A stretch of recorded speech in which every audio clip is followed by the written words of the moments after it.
કલ્પના કરો, હવે અમદાવાદના રસ્તે રાત્રે તમે કાર ચલાવી રહ્યા હો અને અચાનક જ એક બંદૂક તમારી સામે આવી જાય.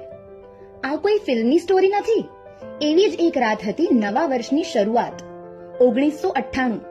ગૌતમ અદાણી એક મિત્ર સાથે ક્લબમાંથી નીકળ્યા અને થોડા સેકન્ડમાં બે બંદૂકધારીઓ સ્કૂટર પર આવ્યા અને ગૌતમભાઈની કાર ઘેરી લીધી અને તેમને બંદૂકની અણીએ ખેંચી લઈ ગયા. ક્યાં લઈ ગયા કંઈ ખબર ના પડી. કોણ લોકો છે એ ખબર ના પડી. પણ એક વાત સ્પષ્ટ હતી, આ લોકો શોખીન નહોતા. આ હતા ફઝલુના માણસો. એ જ ફઝલુ જેનું નામ કદી દાઉદ સાથે જોડાતું. એને કારની લાલચ નહોતી, એમને ગૌતમભાઈને છોડવાના 15 કરોડ માંગ્યા. આવા સમયે સામાન્ય માણસ કાંપી ઉઠે, પણ આપણા ગૌતમભાઈ શાંતિથી બેઠા રહ્યા. કોઈ દહેશત નહીં, કોઈ હળબળ નહીં, બસ વાત કરી એકદમ ઠંડા દિમાગથી. અને આખરે શું થયું? સવાર થઈ.